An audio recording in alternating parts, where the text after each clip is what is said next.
Hello friends, very good evening. Welcome to 2022. Happy New Year to all of you. కొత్త సంవత్సరం మీరు ఏదైతే కోరుకుంటున్నారో, ఏవైతే కలలు కంటున్నారో, మీరు కోరుకున్న డ్రీమ్ జాబ్ మీకు తెచ్చే సంవత్సరం కావాలని మనస్ఫూర్తిగా కోరుకుంటున్నాను.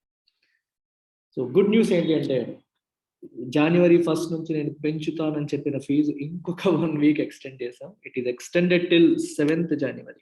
ఎవరైతే 31st లోపు జాయిన్ అవ్వలేకపోయారో వాళ్ళకి ఇంకొక వారం రోజులు టైం ఎక్స్టెండ్ చేయడం జరిగింది.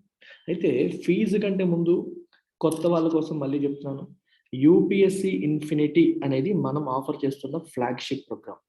ఈ ప్రోగ్రామ్ అనేది మనకి prelims plus mains plus interview all స్టేజెస్ని కూడా కవర్ చేస్తుంది. అండ్ ఇది మీకు లైఫ్ టైం వ్యాలిడిటీతో వస్తుంది. దీంట్లో ప్రిలిమ్స్కి అవసరమైన టెస్ట్ సిరీస్, మెయిన్స్కి అవసరమైన టెస్ట్ సిరీస్, అలాగే ఎన్సీఆర్టీ ఫౌండేషన్ కోర్సు, సిసాట్ ఇవన్నీ కూడా వస్తాయి. అంటే యూపీఎస్సీ ప్రిపరేషన్లో మీరు ఏవైతే కోరుకుంటారో you will get everything that is required for UPSC preparation. Plus అడిషనల్గా ఏపీపీఎస్సీ మరియు టీఎస్పీఎస్సీ గ్రూప్ 1 మరియు గ్రూప్ 2 మరియు బ్యాంక్ ఎగ్జామ్స్ మరియు ఎస్ఎస్సి ఎగ్జామ్స్ మరియు ఆర్ఆర్బి ఎగ్జామ్స్ మరియు ఆర్బిఐ ఎగ్జామ్స్ వీటికి సంబంధించి మనం ఆఫర్ చేస్తున్న కోర్సెస్ కూడా మీకు ఫ్రీగా వస్తాయి. అంటే యూపీఎస్సీ ఇన్ఫినిటీ తీసుకునే వాళ్ళకి యూపీఎస్సీతో పాటు బ్యాకప్ ఆప్షన్, ఒకవేళ యూపీఎస్సీ క్లియర్ చేయలేకపోతే యాజ్ ఎ బ్యాకప్ మనం ఆఫర్ చేస్తున్న ఈ రిమైనింగ్ కోర్సెస్ కూడా మీకు కాంప్లిమెంటరీ యాక్సెస్ అనేది వస్తుంది. The idea is you come here, you go out with a job. మీరు ఉద్యోగంతోనే బయటికి వెళ్ళాలి. అది 1 year కావచ్చు, 2 years కావచ్చు, 3 years కావచ్చు. Suresh sir is there for you, ఎల్టెక్స్ classes is there for you. That's the idea behind giving life time validity, idea behind giving all other courses as complimentary. యూపీఎస్సీలో success rate అనేది తక్కువ కాబట్టి సాధించగలిగే వాళ్ళు UPSC crack చేయండి. చేయలేకపోయినా సరే మిగిలిన గవర్నమెంట్ ఎగ్జామ్స్ కూడా మన దగ్గర ఉన్నాయి. అవి కూడా మీకు ఫ్రీగా వస్తాయి. వేరేగా ఎవరి దగ్గర పే చేయాల్సిన అవసరం లేదు. మీరు ఇక్కడే లైఫ్ టైం వ్యాలిడిటీతో కష్టపడి 1 to 2 years టైం మీకు కేటాయించి వర్క్ చేయండి, సాధించండి. We're there behind you. ఈ వెనకాల మేమంతా ఉన్నాము. Right, that's the idea. అయితే యూపీఎస్సీ అనేది ఓన్లీ ఆన్లైన్ ఉందా, ఆఫ్లైన్ కూడా ఉంది అంటే ఆన్లైన్ ఉంది, ఆఫ్లైన్ కూడా ఉంది. చాలా మంది ఇప్పుడు ఆఫ్లైన్ని కూడా ఇష్టపడుతున్నారు. లాస్ట్ ఇయర్ అంటే కోవిడ్ వల్ల ఎక్కువగా ఆన్లైన్ ప్రిఫర్ చేశారు. మెల్లమెల్లగా ఇప్పుడు ఆఫ్లైన్ వైపు కూడా మళ్ళుతున్నారు. మీకు ఆఫ్లైన్ కావాలంటే ఆఫ్లైన్ కూడా ఉంది. ఆన్లైన్కి ఆఫ్లైన్కి ఒక 10,000 రూపీస్ డిఫరెన్స్ అనేది ఉంటుంది. ఆఫ్లైన్లో మీకు ఆన్లైన్ అనేది కాంప్లిమెంటరీగా వస్తుంది. అంటే ఆన్లైన్ కోర్సులన్నీ కూడా ఫ్రీ వస్తాయి. ప్లస్ అడిషనల్గా మీకు ఆఫ్లైన్ క్లాసెస్ కూడా కండక్ట్ చేయబడతాయి. సో ఆఫ్లైన్ ఎక్కడెక్కడ ఉందంటే విశాఖపట్నం ఎంవిపి కాలనీలో మరియు శ్రీకాకుళంలో కూడా ఉంది. సో శ్రీకాకుళంలో జనవరిలోనే క్లాసెస్ అనేవి స్టార్ట్ అవుతున్నాయి. కొత్త బ్యాచ్ స్టార్ట్ అవుతుంది. Pratyusha madam, she takes care of our admissions. Ma'am నెంబర్కి మీరు కాల్ చేసి డీటెయిల్స్ తీసుకోండి. ఫ్రీ డెమోస్ వినండి. I want you to attend free demo classes. Free demo classes విని మీకు నచ్చితే జాయిన్ అవ్వండి. రైట్. సో టీచింగ్ పట్ల అంత ఎక్కువగా శ్రద్ధ తీసుకోవడం జరుగుతుంది ఇన్స్టిట్యూట్లో. ప్రతి ఒక్క ఫ్యాకల్టీని నేను చూసి డెమో క్లాసెస్ విని స్టూడెంట్స్ని అడిగి నచ్చిన తర్వాత మాత్రమే తీసుకుంటాను. బేసిక్స్ నుంచి, ఫ్రమ్ బేసిక్స్ గుర్తుపెట్టుకోవాలి. చాలా మందికి బేసిక్స్ నుంచి కవర్ చేయడం అనేది చాలా చాలా ఇంపార్టెంట్ ఆస్పెక్ట్ యూపీఎస్సీ ప్రిపరేషన్లో. చాలా కోచింగ్ సెంటర్స్ వచ్చేసరికి బేసిక్స్ని వదిలేసి టకటకటగా ఫాస్ట్గా సిలబస్ కంప్లీషన్ మోడ్లోకి వెళ్ళిపోతారు. అలా చేయడం వల్ల ఏమవుతుంది, సిలబస్ అయితే అవుతుంది కానీ మన బ్రెయిన్లోకి సబ్జెక్ట్ వెళ్ళదు. ఇక్కడ బేసిక్స్ నుండి కవర్ చేస్తాం. అబ్సల్యూట్ బిగినర్ కూడా అర్థమయ్యేలాగా from the basics we cover everything. ఫ్యాకల్టీకి చాలా ఎక్కువ ఓపిక ఉండాలి. నేను అది గట్టిగా నమ్ముతాను. స్టూడెంట్ ఎంత చిన్న డౌట్ అడిగినా సరే ఓపిక్గా సమాధానం చెప్పే క్వాలిటీ ఉందా లేదని చెక్ చేసుకున్నాకే నేను రిక్రూట్ చేస్తాను. సో ఆల్మోస్ట్ అందరు ఫ్యాకల్టీ మెంబర్స్ కూడా నేను ఆ ఫ్రీడమ్ ఇస్తాను. స్టూడెంట్స్ కూడా అడుగుతారు, వాళ్ళు అలాగే ఆన్సర్స్ అనేవి ఇస్తారు అన్నమాట. So don't miss this opportunity of UPSC infinity. మీకు ఇంకా డౌట్స్ ఉంటే, మన క్లాసెస్ ఎలా ఉంటాయని చూడాలి అనుకుంటే మన వెబ్సైట్లో, మన ఎల్టెక్స్ క్లాసెస్ వెబ్సైట్ ఇక్కడ ఉంది చూడండి. ఈ వెబ్సైట్లో మీరు యూపీఎస్సీ డెమో అని చెప్పి సెర్చ్ బాక్స్లో కొట్టండి. సెర్చ్ బాక్స్లో యూపీఎస్సీ డెమో అని కొట్టండి. ఒక ఫ్రీ డెమో కోర్స్ వస్తుంది. అందులోకి ఎన్రోల్ అవ్వండి. దానికి రూపాయి కూడా పే చేయక్కర్లేదు.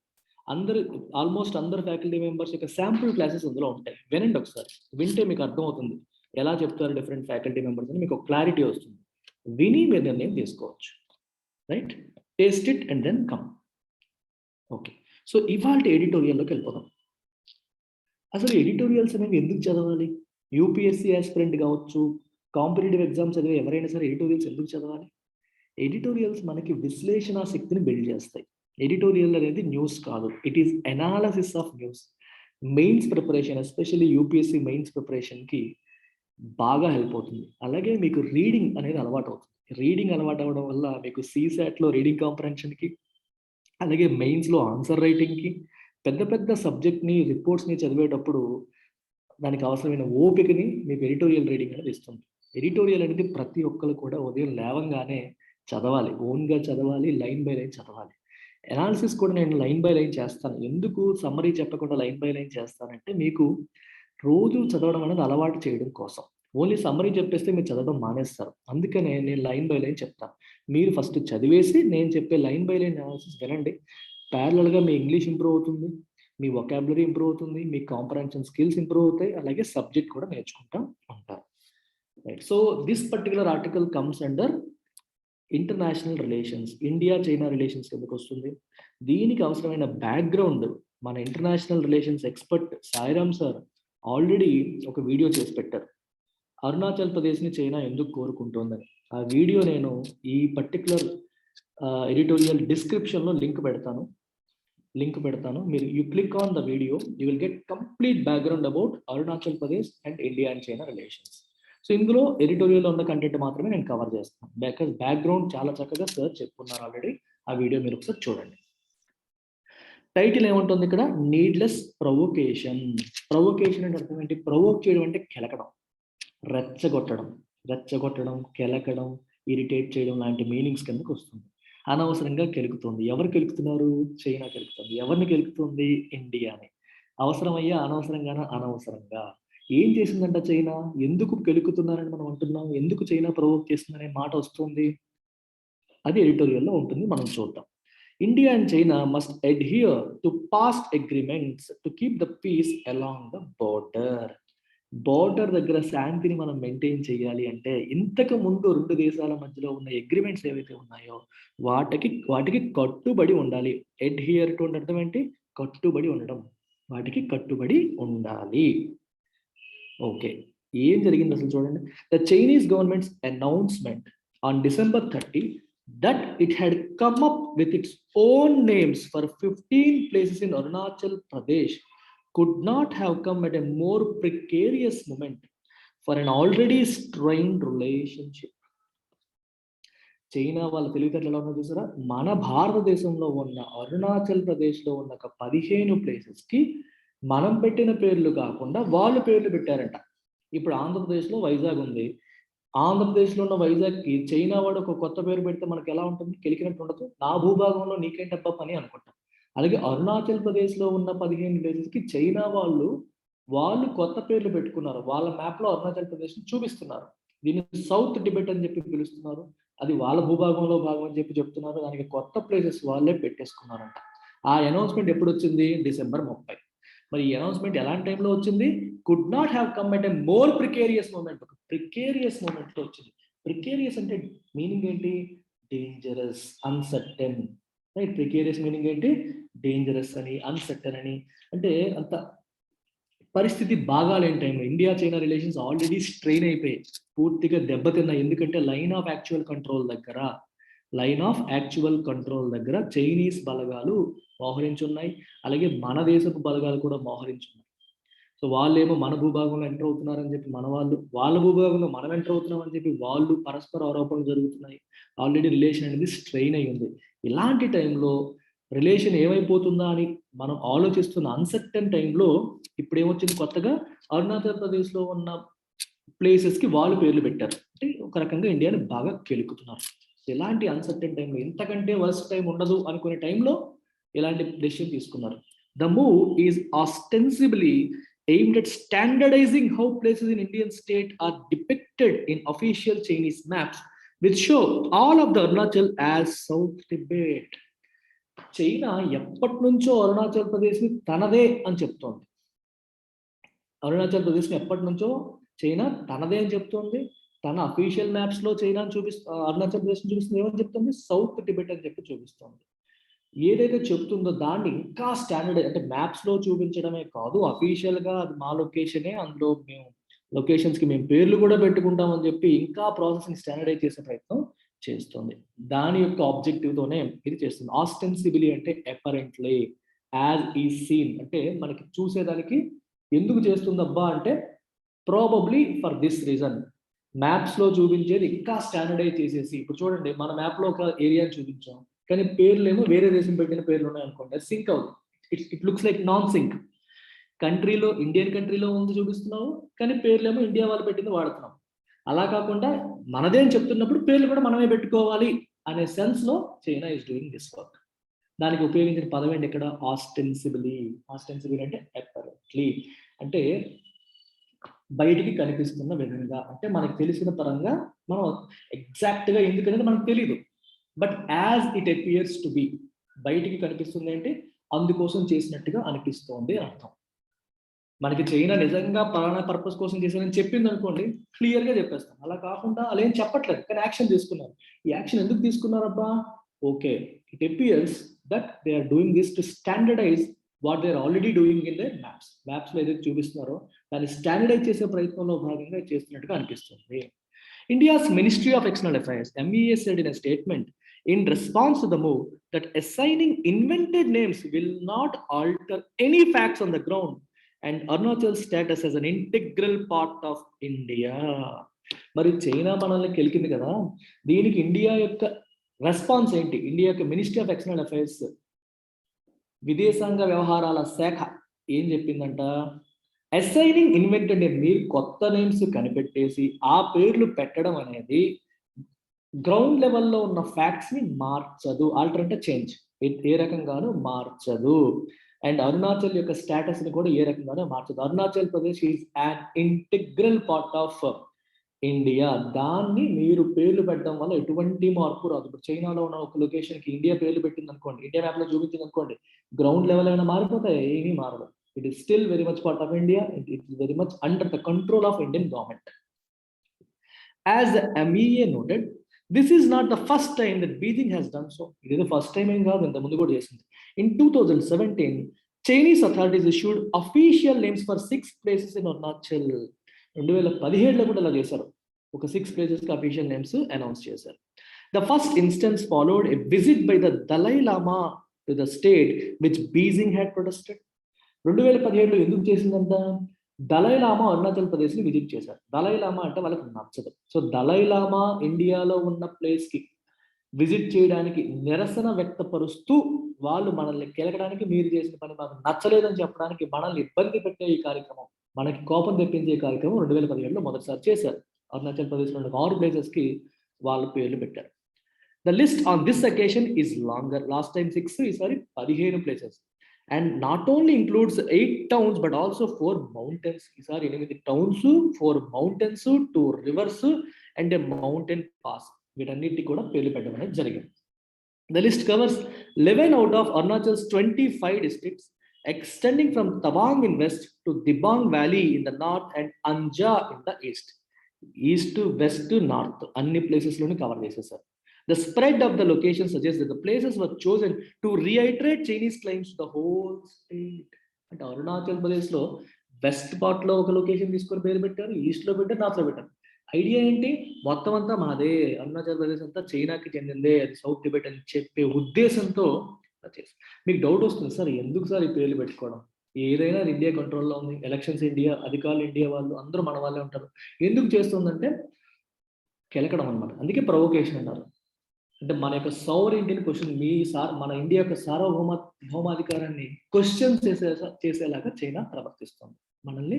అంటే మేము ఎలా చేసినా సరే ఇండియా ఏమీ చేయలేకపోయింది, చూడండి మేము ఏం చేసినా సరే మా మాట చెల్లిద్ది, ఇండియా ఏమీ పీకలేకపోయింది అనే సెన్స్ బిల్డ్ చేయడానికి చైనా ఇటువంటి ప్రయత్నాలు చేస్తుంది. If the latest move is largely symbolic, దాని అర్థం అదే. సింబాలిక్ అంటే ఒక ఇండికేషన్, ఒక సజెస్టివ్, ఒక సూచన లాగా, చూడండి మేమేం చేస్తున్నామో, మీరు ఏం చేయగలరా, మీరు ఏమైనా చేయగలరా, మేము చూడండి ఏం చేస్తున్నామో, సింబలైజ్ చేయడానికి, వాళ్ళ ఇంటెన్షన్ ఏంటో చెప్పడానికి చేస్తున్న ప్రయత్నం. And will not as any observe change facts of the ground లెవెల్లో ఎటువంటి మార్పులు తీసుకురాదు. కానీ ఇది symbolic, it symbolises something. Symbolic అంటే మీనింగ్ ఏంటి? It serves as a symbol, it symbolises something. దేన్ని సింబలైజ్ చేస్తుంది? That China is here to trouble you. China మనకి ట్రబుల్ చేస్తుంది అంటే మేము అది మా భూభాగం అని చెప్పే ప్రయత్నం చేస్తున్నాము, అది మాది అని చెప్పే ప్రయత్నం చైనా ఇంకా చేస్తుంది అని చెప్పడానికి ఈ ప్రయత్నం. ఇన్ఫాక్ట్ వాళ్ళు రారు, ఫైట్ చేయరు, తీసుకోరు, కానీ they try to provoke you. అది ఆబ్జెక్టివ్ అక్కడ. It needs to be seen against the backdrop of broader changes in China's approach to the boundary dispute. అయితే ఆల్రెడీ ఒక బౌండరీ డిస్ప్యూట్ జరుగుతుంది, బౌండరీలో వాళ్ళకి మనకి డిస్ప్యూట్ ఉంది. సో ఆ పర్స్పెక్టివ్ లో మనం చూడాలి. ఏదో ఒక అరుణాచల్ ప్రదేశ్ గురించి మాట్లాడతాను చూడకూడదు. ఓవరాల్ గా ఎల్ఏసి పైన, అంటే చైనాకి మనకి ఉన్న బోర్డర్ ని ఎల్ఏసి అంటాం, లైన్ ఆఫ్ యాక్చువల్ కంట్రోల్. ఇండియాకి పాకిస్తాన్ కి మధ్య ఉన్న లైన్ ఆఫ్ కంట్రోల్. అయితే ఎల్ఏసి దగ్గర ఉన్న బౌండరీ డిస్ప్యూట్ పాయింట్ ఆఫ్ వ్యూలో మనం బ్రాడర్ గా ఈ యాక్సెప్ట్ ని చూడాలి, అంటే ఆ బ్యాక్ డ్రాప్ లో ఇన్సిడెంట్ మనం చూడాల్సి ఉంటుంది. The naming announcement was made ahead of a new border law coming into force on January 1st, 2022. వాళ్ళకు కొత్త చట్టాన్ని తీసుకొస్తున్నారు, బోర్డర్ లాని కొత్త చట్టాన్ని తీసుకొస్తున్నారు. అది తీసుకురావడానికి ముందే అనౌన్స్మెంట్ చేశారు. The law, which was proposed in March 2021 and calls for various Chinese government bodies to take steps to safeguard Chinese territory, was put forward a year into the crisis along the line of actual control. 2020 నుంచి వాళ్ళకి మనకి trouble నడుస్తుంది. March 2021లో వాళ్ళు ఏం చెప్పారంటే ఒక proposal తీసుకొచ్చారు, ఒక కొత్త చట్టాన్ని తీసుకొచ్చి మన చైనీస్ టెరిటరీ అంటే ఇండియా లోపలికి ఎంటర్ అయిపోయి అది మా టెరిటరీ, దాన్ని మేము సేఫ్ గార్డ్ చేసుకుంటాము అని చెప్పి అక్కడ అఫీషియల్స్ అందరికీ, వేరియస్ చైనీస్ గవర్నమెంట్ అఫీషియల్స్ కి స్టెప్స్ అన్నిటికీ కూడా, అఫీషియల్ బాడీస్ అన్నిటికీ కూడా స్టెప్స్ తీసుకోవడం చెప్తాం.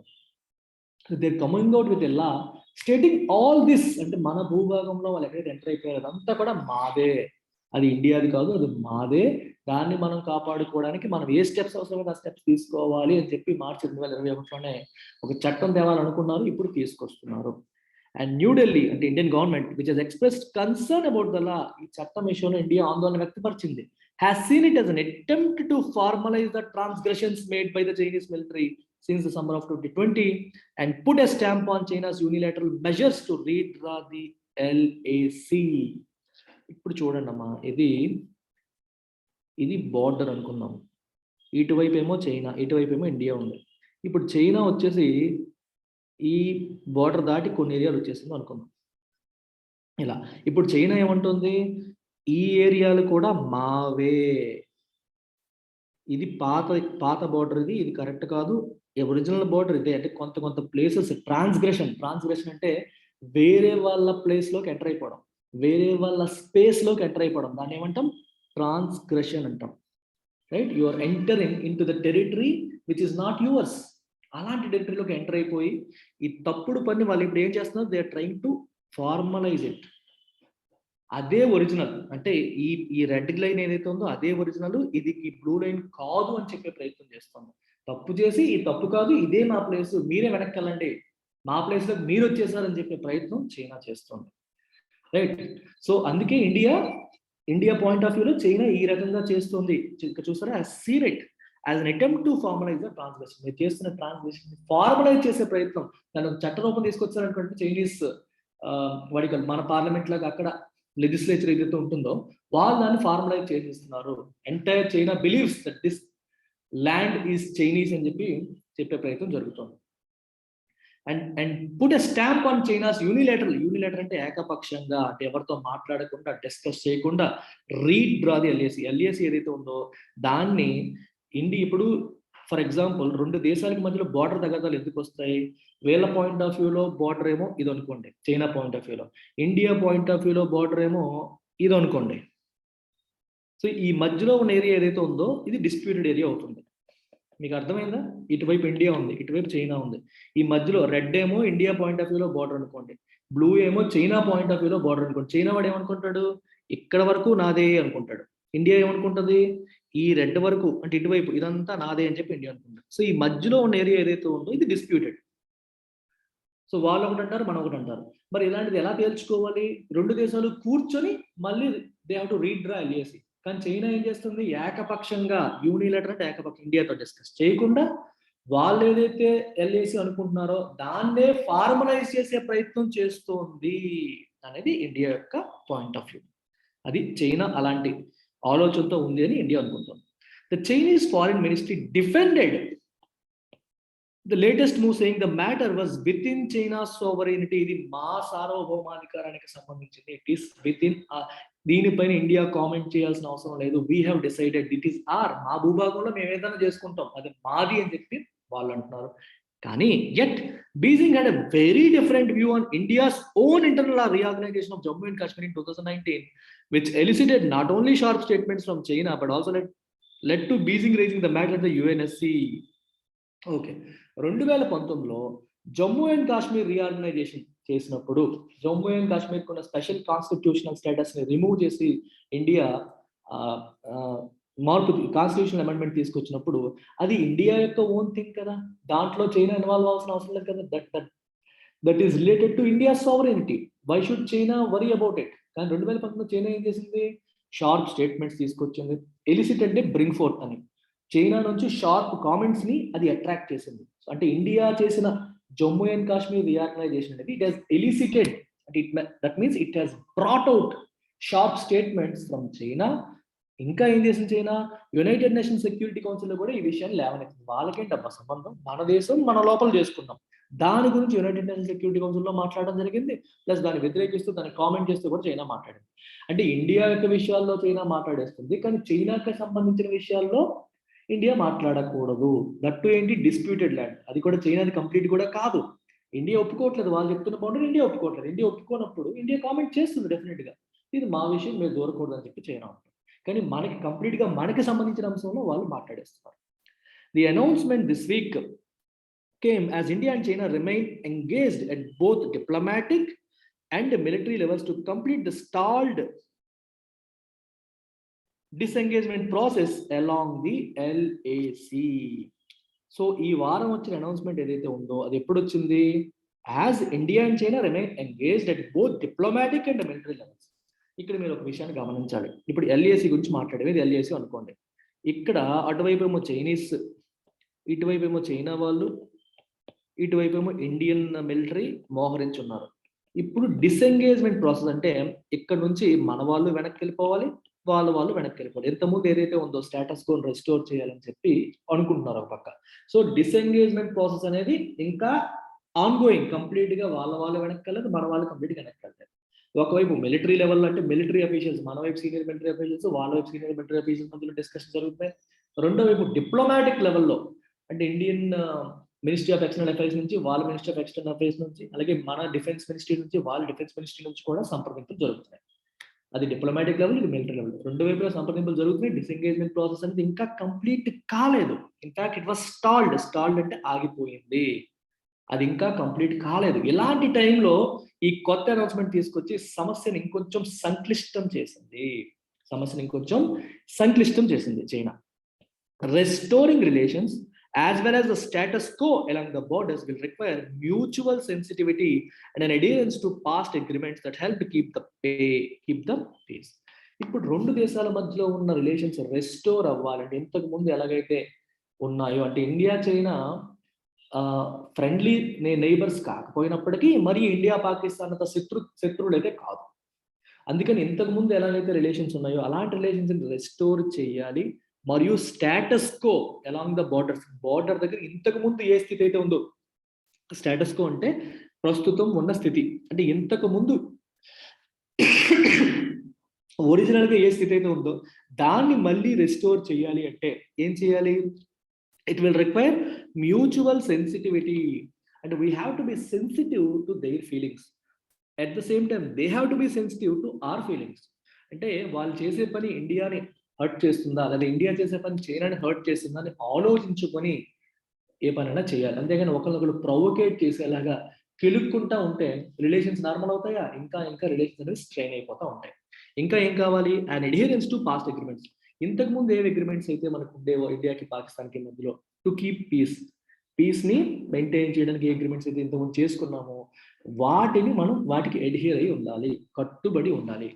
అగ్రిమెంట్స్ కి కట్టుబడి ఉండాలి, మ్యూచువల్ సెన్సిటివిటీ ఫాలో అవ్వాలి.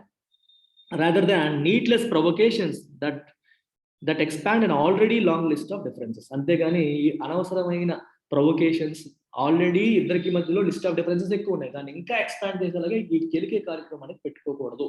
పెట్టుకుంటే రిలేషన్స్ అనేవి రెస్టోర్ అవ్వవు అని అర్థం అన్నమాట. That's about it. So don't forget to go through the video done by Sai Ram sir, which will be in your description. Take care. Bye bye.